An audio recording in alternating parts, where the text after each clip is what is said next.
whereas institutional Western religion, Christianity, Judaism, and even Islam are relatively less interested in this matter.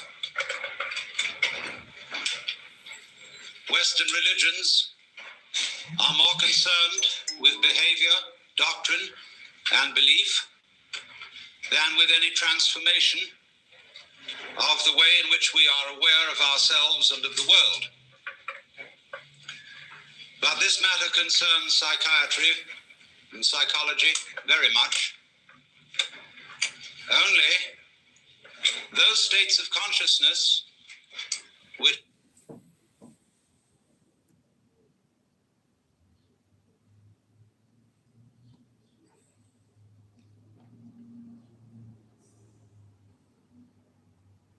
in New York City at a conference on Western therapy and Eastern religions. Like last week's talk, Zen Bones, it's a big hall presentation given to hundreds of people who attended the conference.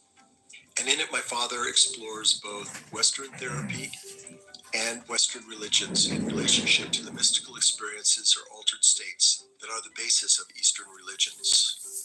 He points out that neither Western therapy nor Western religions are particularly equipped to deal with individuals who've had these experiences. And in the course of the talk, he invites everyone there to participate with him in a clinical experiment in which he positions himself as a patient who's had one of these experiences and believes himself to be God, and invites the audience to ask any questions they like.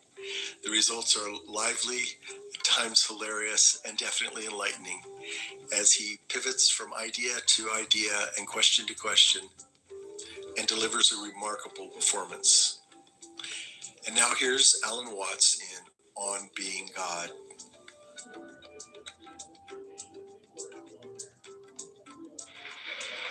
between Western psychology, psychiatry, and psychotherapy and the so-called religions of Asia, there is common ground because both are interested in changing states of human consciousness. Whereas institutional Western religion, Christianity, Judaism, and even Islam are relatively less interested in this matter. Western religions are more concerned with behavior, doctrine, and belief than with any transformation of the way in which we are aware of ourselves and of the world. But this matter concerns psychiatry and psychology very much. Only those states of consciousness which are not normal are usually treated in Western psychology as being in some way sick. There are, of course, exceptions to this, and there have increasingly been exceptions. In the work of Jung, and to some extent even of Grodek, of Prinzhorn, of more modern people, Rogers, and Ronald Lang. Changing consciousness is often looked upon as a form of therapy. But in general, different states of consciousness from the normal are regarded as a form of sickness. And therefore, official and institutional psychiatry constitutes itself the guardian of sanity and of socially approved experience of reality. And very often it seems to me that reality appears rather much the way the world is seen on a bleak Monday morning. In this official doctrine, I might even say dogma, of what reality is. Because after all, we know that our science, such as it is of psychology, is founded in the scientific naturalism of the 19th century. And the metaphysical and mythological assumptions of that science still underlie a great deal of psychological thinking, in behaviorism eminently, but also to a large extent in official psychoanalysis. Indeed, one might say that psychoanalysis is based on Newtonian mechanics and, in fact, could be called psychohydraulics. Not that that analogy is altogether inappropriate, because there are certainly respects in which our psychic life flows and exhibits the dynamics of water. But of course, we want to know what kind of water. And for the scientific naturalism of the 19th century, the basic energies of nature were considered to be very much inferior to human consciousness in quality. Ernst Haeckel, the biologist of that time, would think of the energy of the universe as blind energy. And correspondingly, it seems to me that Freud thought of the libido as essentially blind, unconscious energy, embodying only a kind of formless, unstructured, and insatiable lust.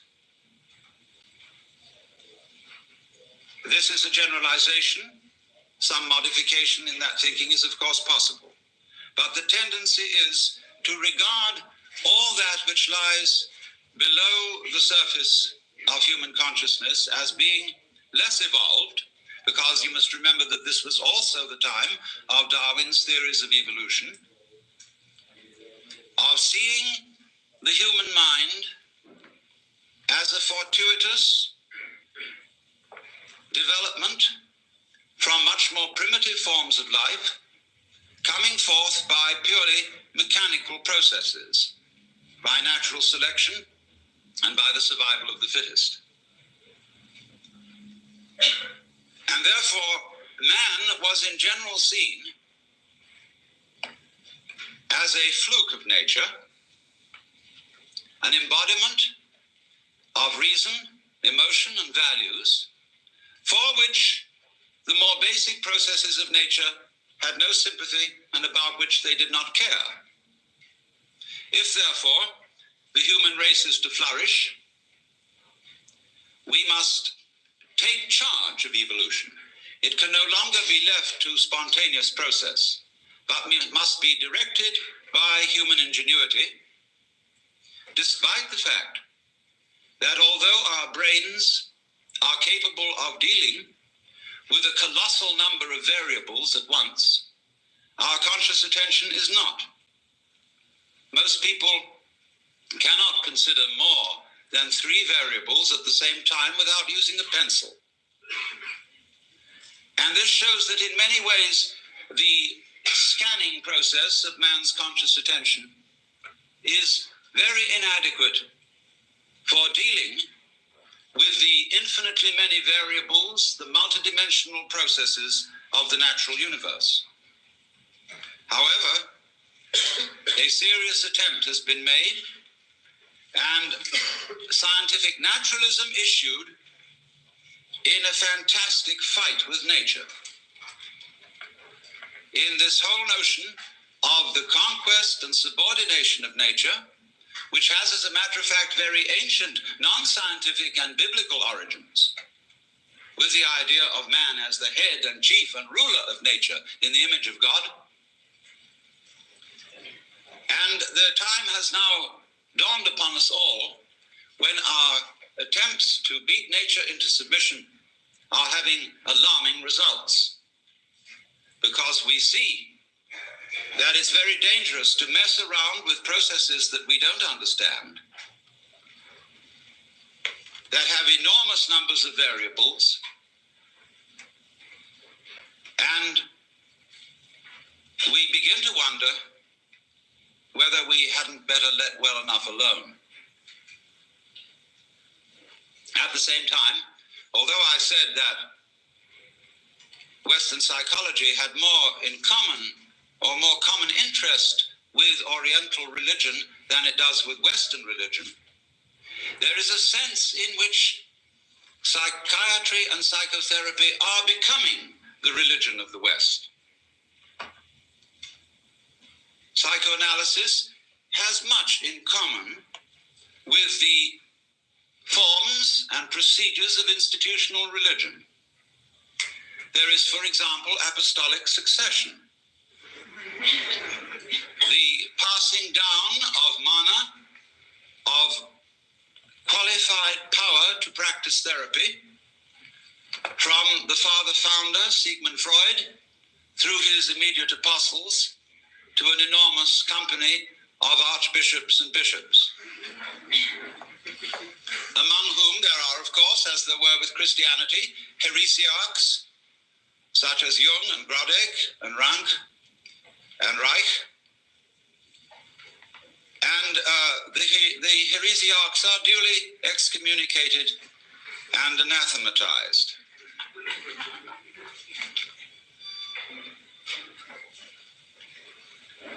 There are rituals, as there are also rituals with religion. There is the sacrament of the couch. There is the spiritual discipline of free association. There is the mystic knowledge of the interpretation of dreams. And there are also the two great symbolic fetishes, the long one and the round one. Now, it's extraordinarily easy to make fun of all this. And we must not forget that we owe a tremendous debt to Freud, if for nothing else than pointing out that much of ourselves of which we are aware in terms of the conscious ego is not really ourselves.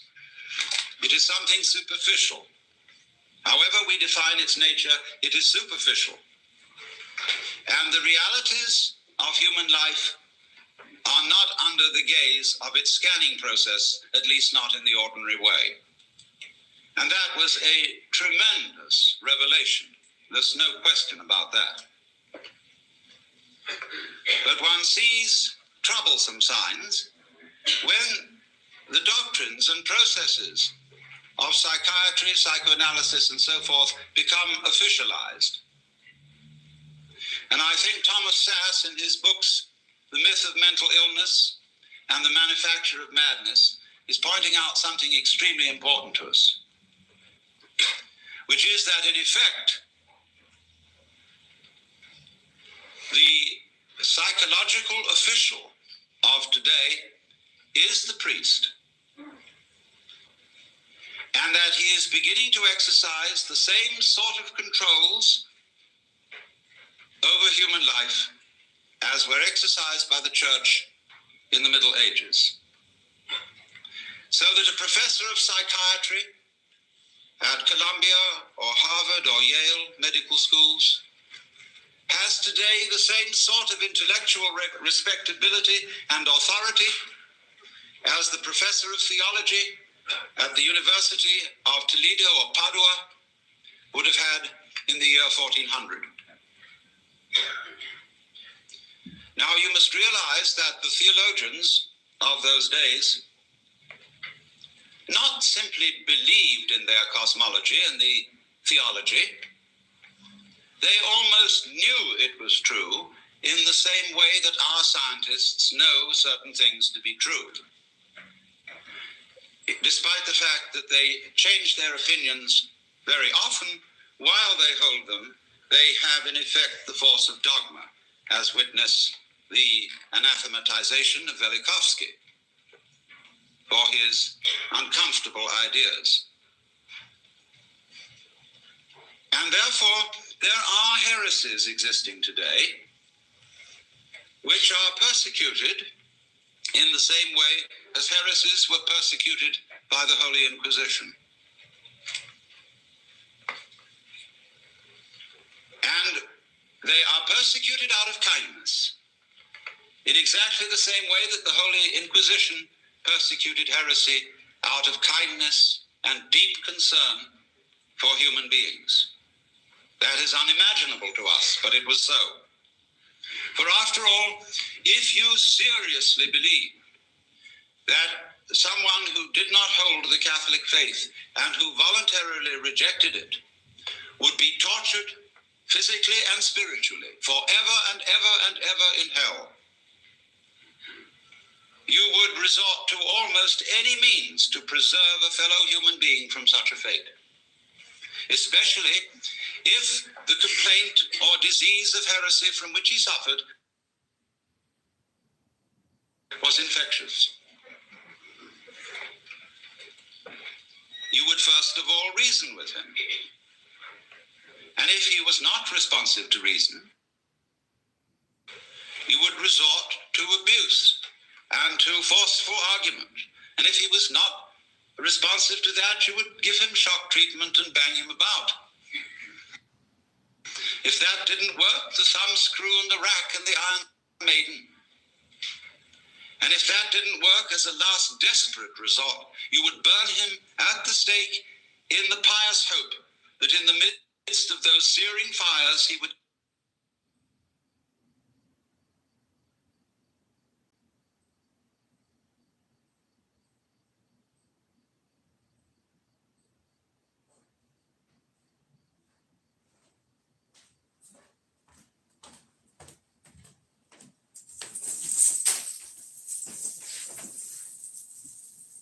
they want to add? Just everybody have a lovely Friday evening, and thanks Serendipity for hosting yet another wonderful Absolutely. After party in the muff. It's always going down in the muff. It's always going down in the muff. All right. Everybody have a good night. Bye.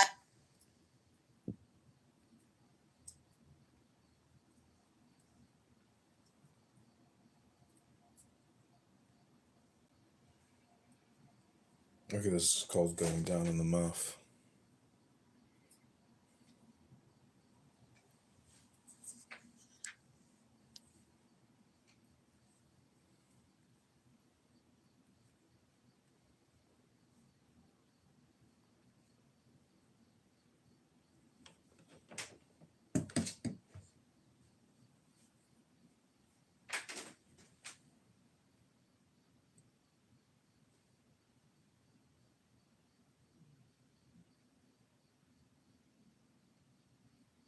Watch me find a loan through NerdWallet. The form is free and won't affect your credit.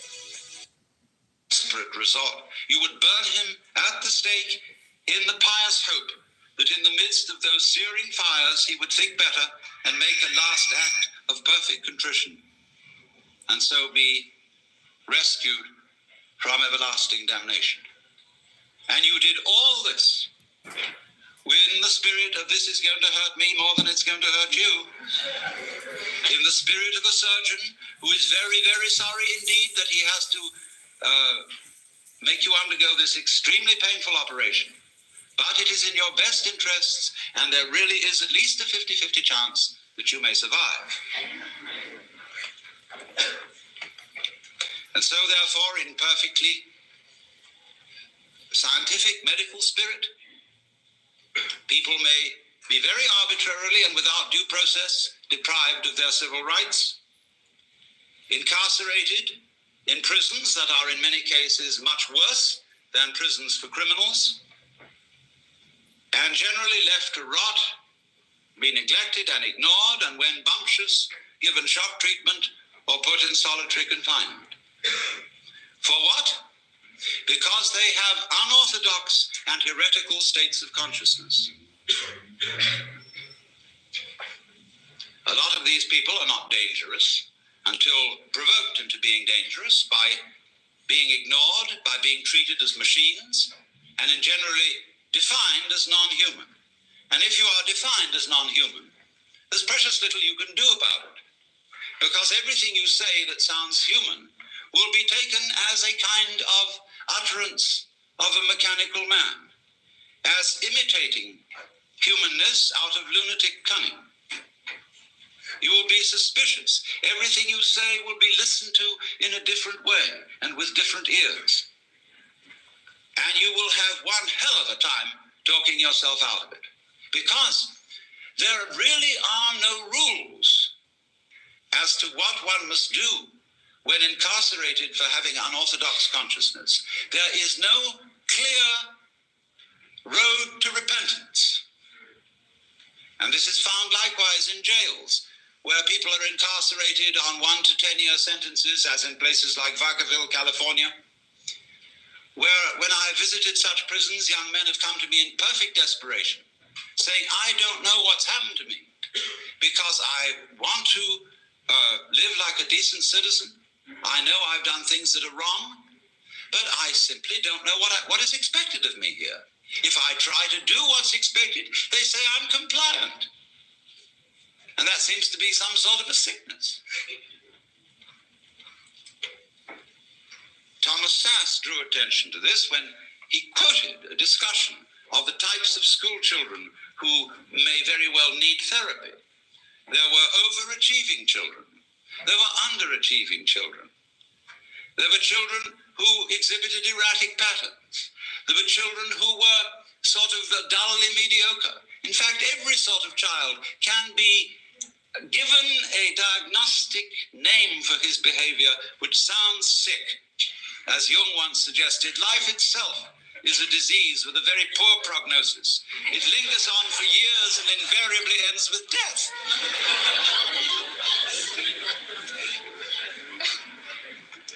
And I submit that in our present knowledge of the human mind, such power in the hands of psychiatrists is amazingly dangerous.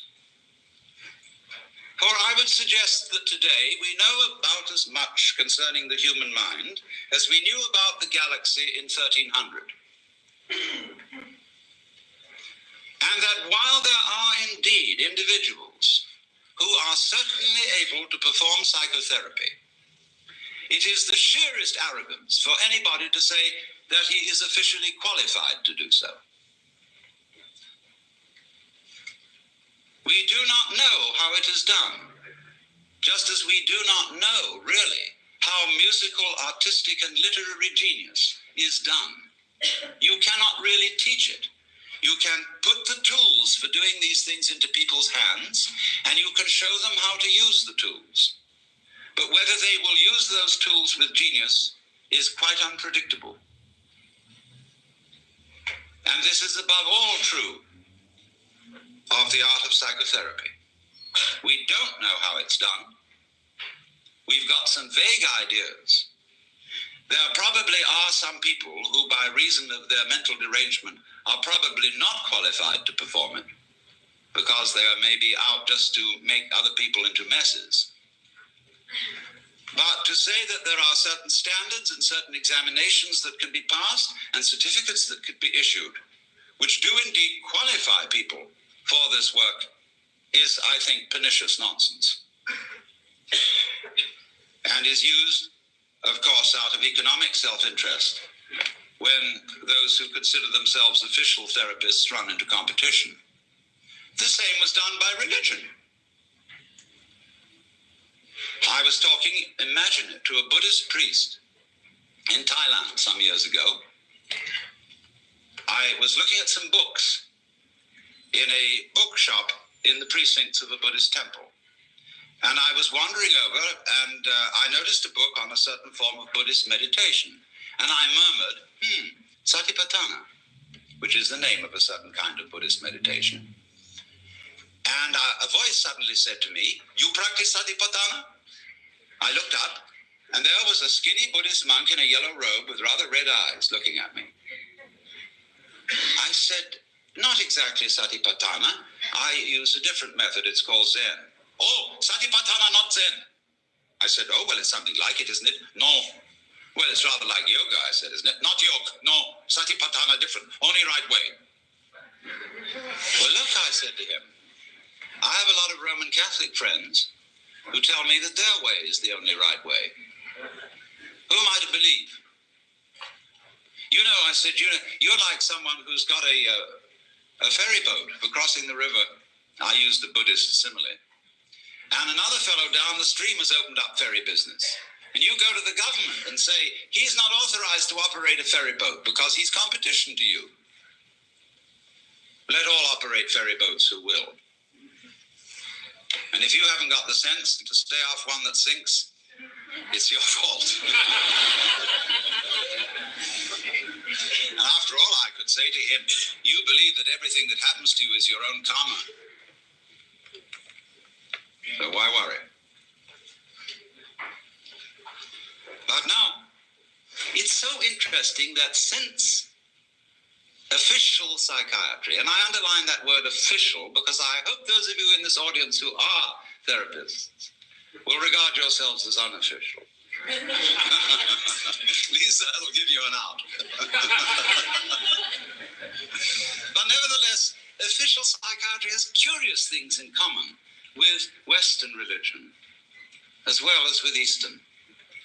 With Eastern, I said, only insofar as it has an interest in states of consciousness and inclines to regard other states of consciousness than the ordinary as sick.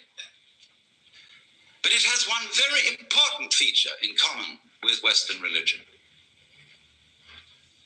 And to that, we have to go a little bit into Western religious history and ask ourselves what in Western religion, and especially in Christianity, and this goes also for Judaism, Islam, what is the great heresy?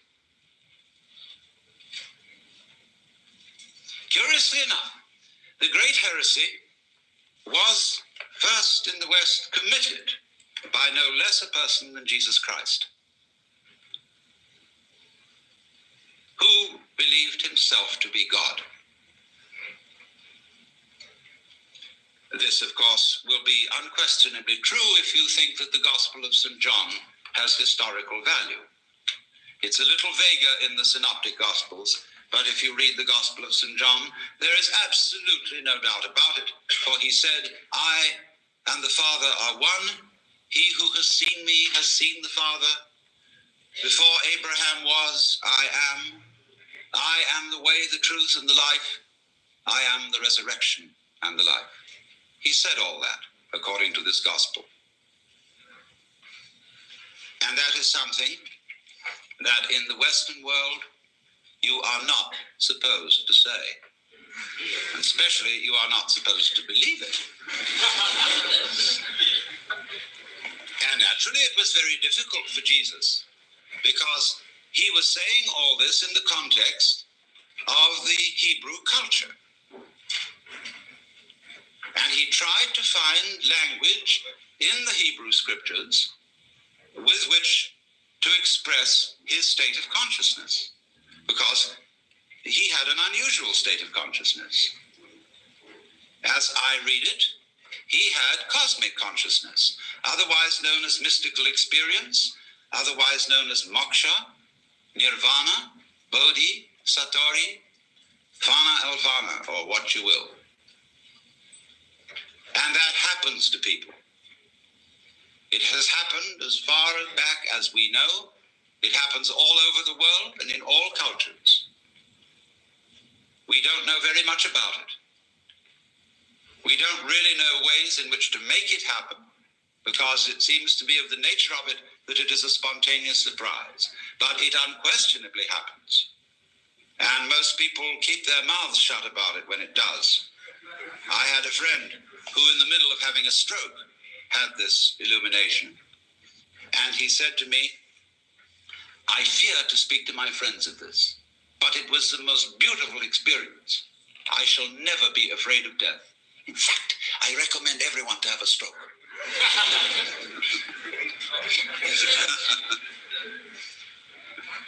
This was my friend Jean Varda, lately deceased Greek painter. But Jesus certainly had this transformation of consciousness. And he was crucified for it.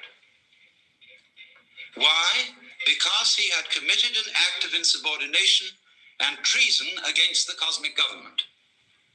Because if you believe that God is a monarch, an absolute, omniscient, and omnipotent authority, shall we say a sort of cosmic ego, then to claim to be that is to introduce democracy into the kingdom of heaven, to usurp divine authority, and to speak in its name without proper authorization. And they asked Jesus, by what authority do you speak? Of heaven or of men? And he was tricky about answering that one. He said, by what authority did John the Baptist speak? And they were nervous about answering that one. He could have asked, by what authority did Isaiah speak, etc., or Moses. But Moses became official authority. And if you could wangle it, that what you said was simply an extension of what Moses said, because Rabbi so-and-so said it, who got it from Rabbi so-and-so, who got it from Rabbi so-and-so, who got it from Moses, then it's okay. Notice this, that to be an authority today in the academic world depends on documentation. It's not enough to say, for I say unto you, you must put in your footnotes. And the more the footnotes, the more the authority, obviously. So, our dissertations tend to be books about books, about books, about books, and our libraries multiply by mitosis.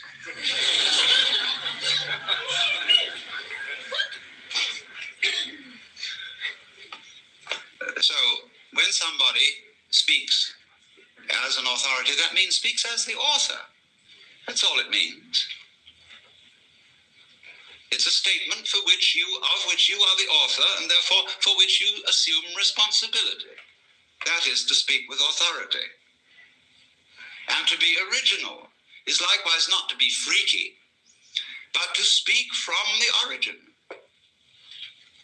That is what Christians mean when they say to speak in the Spirit, to have your mouth possessed by the Holy Spirit, as they believe the mouth of Jesus was possessed by the Holy Spirit.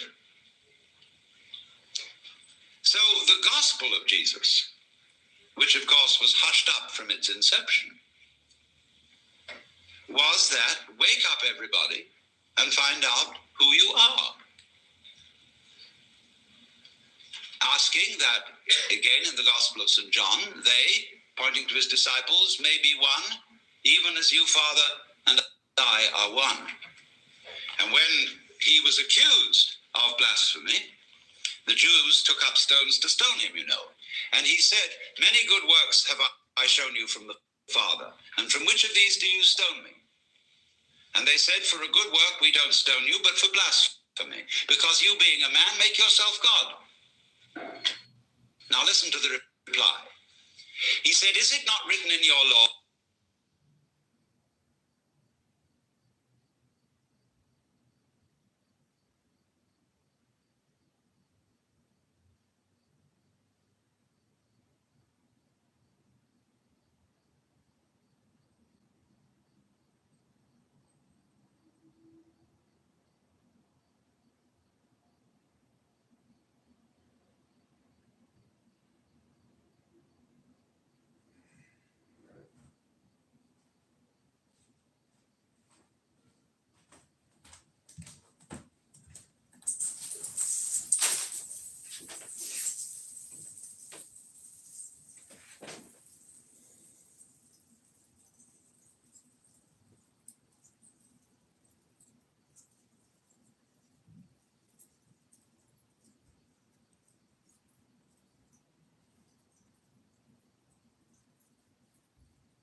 I would play my cards, and I will, as a man, I got to show my cards first, you know. I mean, it makes sense and it doesn't make sense for people, but hopefully it makes sense because I want to show my cards, and this is what I want. And let's talk, to be honest with you, girl. Sometimes, you know,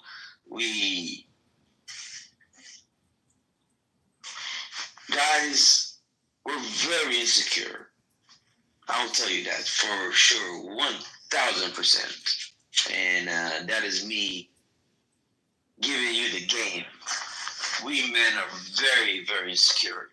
And I'll tell you how we're insecure. I think all men are insecure. I'll tell you how. Okay. Well, hold on. Because the father topic is a room that's going to be going on tomorrow. So we're not going to, I don't want to have a lot of conversation about it tonight. Very quick. I have to push back on you. I don't think all men are insecure. Okay. So, I honestly, I'm sure, not all, because you can never say all, but the majority. And I'll tell you why. You know, I'm a man myself. I hang around with men, so I'll tell you where the insecurity comes from. Is even though they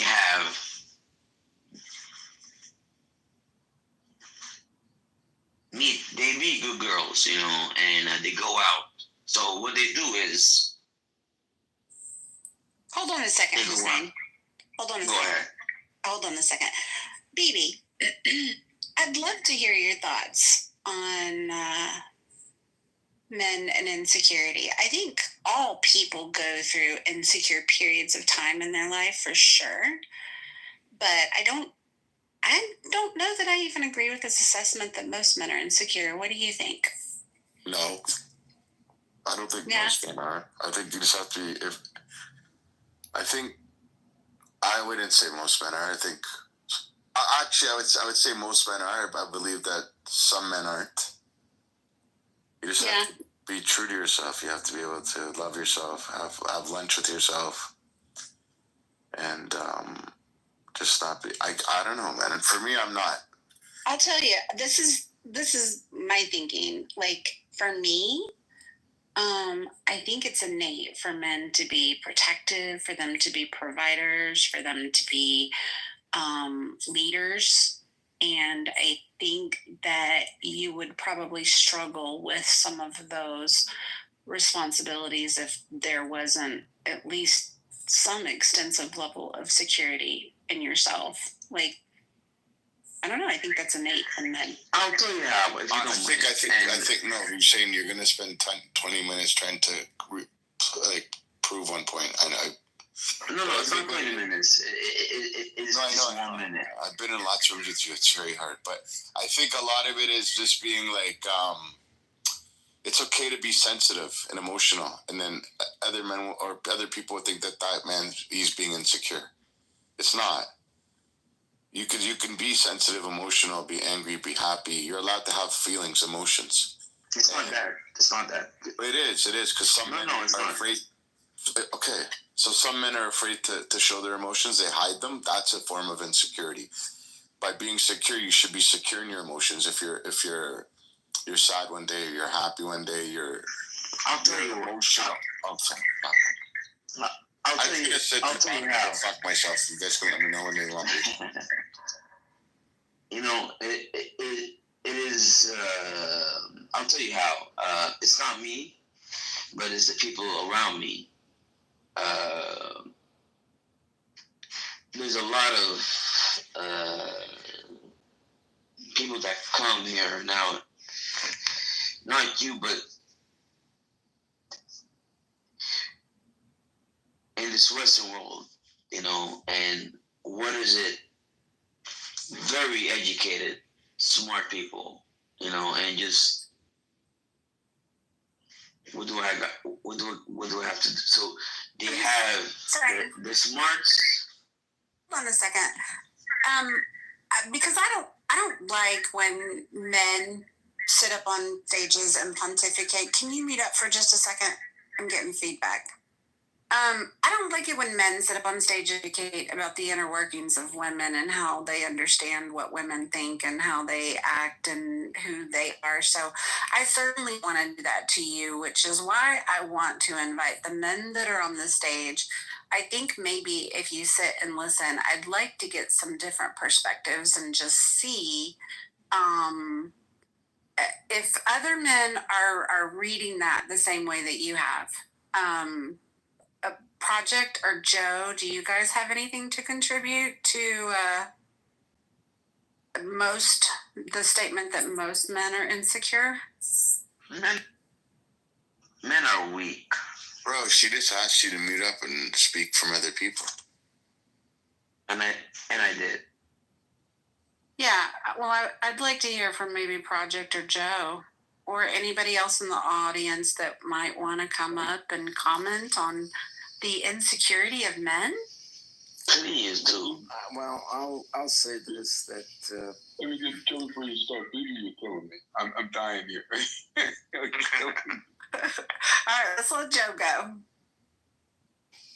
I'd say that from a perspective of people, we are insecure at different points in our lives and in different situations. When we have anxiety and frustration over a challenge or problem that we cannot think about how to solve it, that can be the onset of insecurity. It's not a singular thing. It's things that happen when we're faced with good and bad things. And insecurity can be a problem for us. I don't think it's a male or female thing. How it manifests itself between women and men, that can be different. But we all face insecurity. How we deal with it will differ. Project, what about you?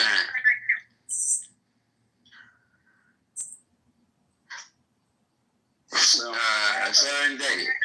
Bro, Hussein, bro, you have to learn some social cues, man. Project. I do. I just wanna. Still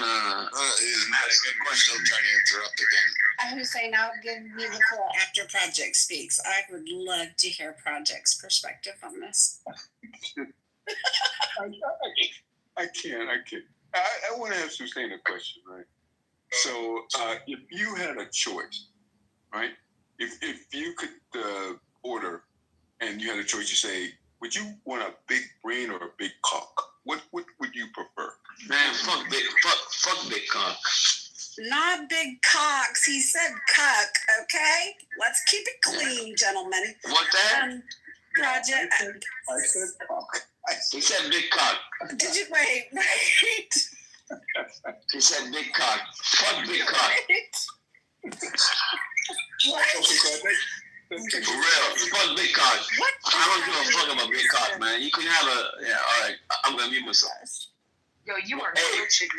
Hey, say it. Tell me, what's your question? No, that was the question. Was that your question?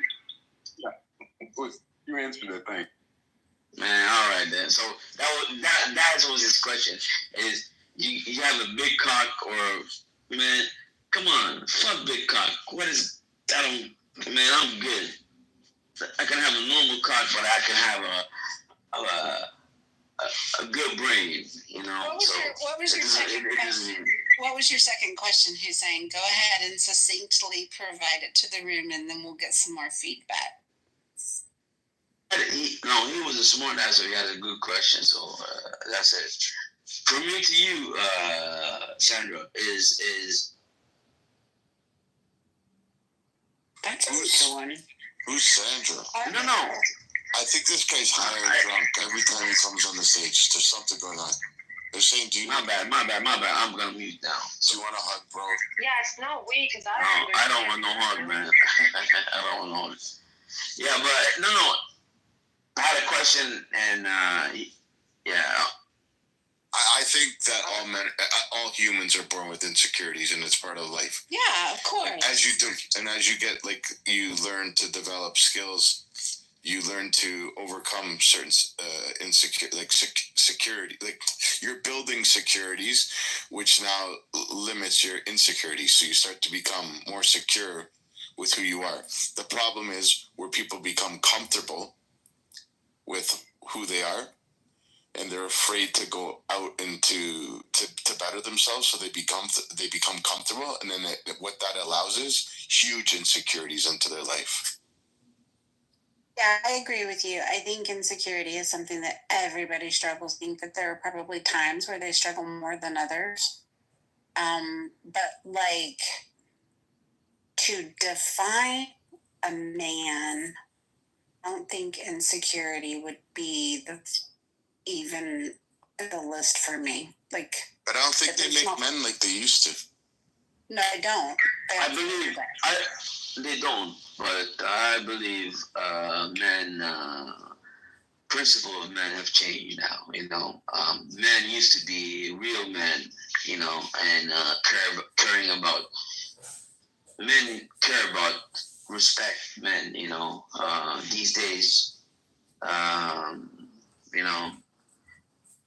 are completely different.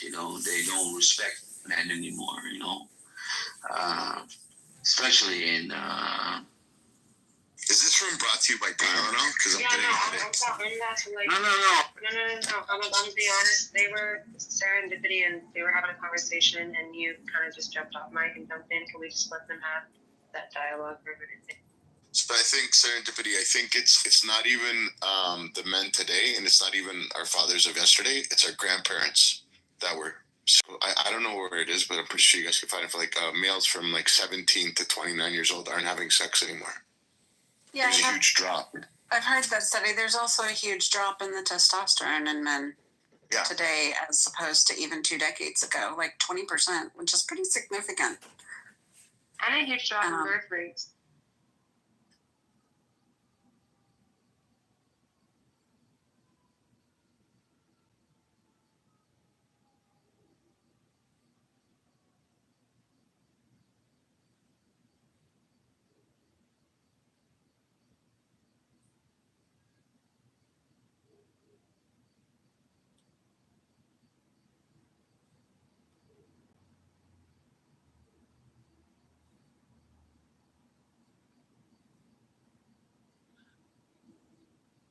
Hello, my name is George Dienhardt. Welcome to Politics on the Prairie. We have a great guest today, the congressional candidate, John Kitover. How are you doing today, John? George, I'm doing great. How are you doing today? I'm doing real good, too. I see you got the whole campaign headquarters going there. I do. I've got a lot of phones set up. I've got a lot of YouTubes going, Instagrams, X accounts, Clubhouse. I try to do a lot of mass communication for the campaign at home. I saw that. That's how you got on my radar. It was all social media. You're probably way better connected in that aspect than your opponent, Tell the Hood. Why don't you tell us a little bit about yourself? Sure. I live in Chicago, 42 years old, and I'm a graduate